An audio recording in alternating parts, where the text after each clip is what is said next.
everybody, I'm Ron Cantor and you're watching Out of Zion on God TV.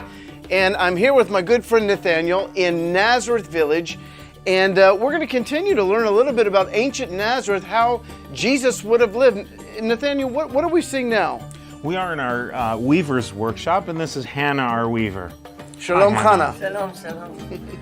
And so we demonstrate here how weaving would have happened. We talk about various things that we use for dyeing, and we demonstrate spinning and weaving.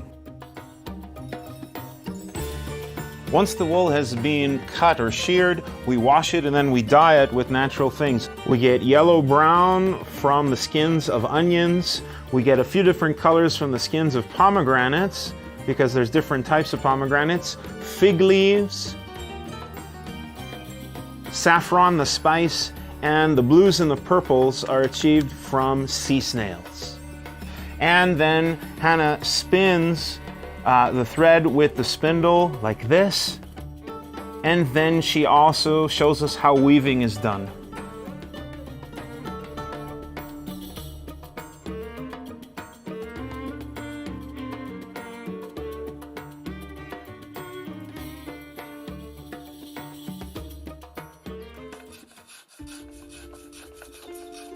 So now Nathaniel has brought me to Joseph inside the carpenter shop. Nathaniel, tell me a little bit about, Joseph, Yeshua's father, was a carpenter. Jesus was a carpenter.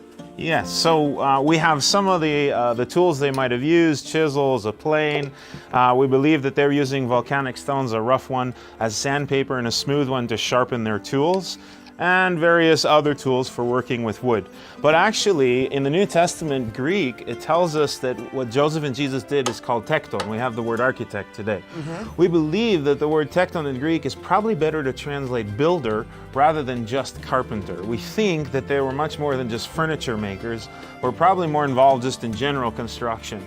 And so not only do we have the beams and roofs and doors, but we think they would have worked with the stone as well, cutting, shaping, and building with stone. You know, the question I have, or I wonder about, is what was it like to know that you were the Messiah, and yet for 30 years, you're living a normal life? I mean, he does go to the synagogue when he's 12, 13, and has a discussion with the rabbis, but all these years, he's working with his dad in the building industry, waiting and waiting and waiting to be revealed as the Messiah. What's interesting, Yeshua is always using everyday language and pictures to talk to people about, animal husbandry and farming and also building. And so these are the tools that he connects with people to. And he had a trade, and actually being a tekton was a skilled work, because as you can imagine, working with wood and also with stone and doing building, it's not so simple.